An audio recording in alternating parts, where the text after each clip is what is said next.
তিন বছর পর আজ রামু ট্রেনে করে বাড়ি যাচ্ছে। সে বিদেশে থেকে একটা রেস্টুরেন্টে কাজ করত। হঠাৎ করে তার গ্রামের কথা মনে পড়ল। সে ট্রেনে উঠে দেখে তার গ্রামের দৃশ্যগুলো দেখে তার মনটা ভরে যায়। হঠাৎ পাশের সিটে বসা লোকটা রামুকে দেখে বলল, আরে তুই কি রামু না? রামু অবাক হয়ে তাকালো। হ্যাঁ দাদা, আপনি। লোকটা হেসে বলল, আমি তো তোর গ্রামের হরিদা। রামু ট্রেন থেকে নেমে এখন তার গ্রামের দিকে রওনা দিচ্ছে।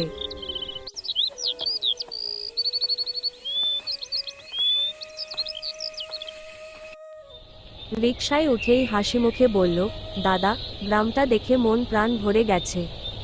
গ্রামের সবাই রামুর দিকে তাকিয়ে আছে। রামু হেসে হেসে বলল, আমি অনেক খুশি। আমি আমার গ্রামটা প্রাণ ভরে দেখতে পাচ্ছি। সবাই বড় হয়ে গেছে। রিকশা ভাড়া, আপনার ভাই একদিন ঘুরতে যাব। রামু ঘরে চলে আসলো। তার ছোট ভাই অনেকদিন আগে চলে এসেছে। রামুর ছোট ভাই তার ছেলেবেলার বন্ধুকে বলল, এই রাস্তাটা এখনো আগের মতোই আছে রে। মনে পড়ে ছোটবেলায় কত হেঁটেছি। হ্যাঁ রে, এই পথেই তো আমাদের সব গল্প শুরু। রামু চারদিকে তাকিয়ে দেখে কেউ বাঁশি বাজাচ্ছে, কেউ আবার শান্ত নদীর বুকে নৌকা চালাচ্ছে। গ্রামের চেনা শব্দ, হাওয়ার মৃদু ছোঁয়া আর মানুষের হাসিতে তার প্রাণটা ভরে যায়। এতদিন পর মনে হয় এই মাটিই তার আপন। সেই মুহূর্তেই রামু মনে মনে সিদ্ধান্ত নেয়, আর নয় বিদেশ, এখানেই সে থেকে যাবে, নিজের গ্রাম আর নিজের মানুষের মাঝেই।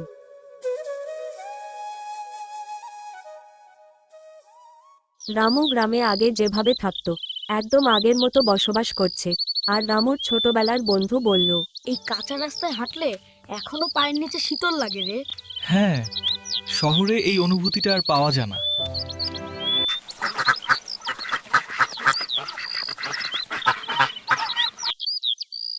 গ্রামে বৃষ্টি চলে আসলো। রামু তার আরেকজন বন্ধুর সাথে দেখা করলো পুকুর ঘাটে।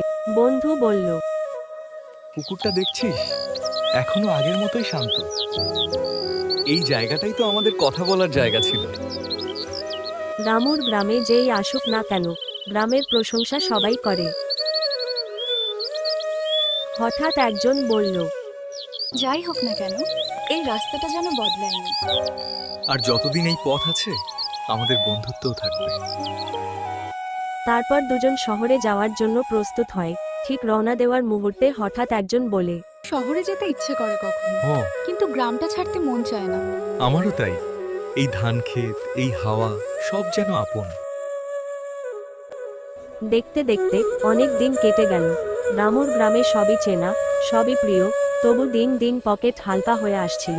মায়ার স্মৃতি আর গ্রামের শান্তি বুকে নিয়ে শেষমেশ রামু সিদ্ধান্ত নিল, যতই কষ্টকর হোক, আমাকে আবার শহরে চলে যেতে হবে।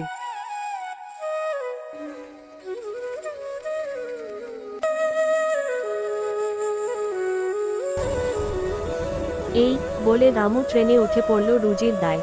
মনটা ভারী, চোখ ভিজে, ছেড়ে যাচ্ছিল সব প্রিয় স্মৃতি।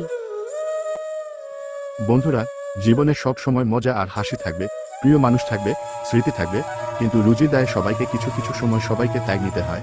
হাসি মজা আর ভালো স্মৃতি সঙ্গে রাখা যায়, কিন্তু জীবন চলতে হলে টাকা পয়সার দায়ও নিতে হয়। তাই হাল ছেড়ে দেওয়া নয়, সামনে এগোতেই হবে। বন্ধুরা, একটি অনুরোধ, লাইক এবং সাবস্ক্রাইব করতে ভুলবেন না। ধন্যবাদ।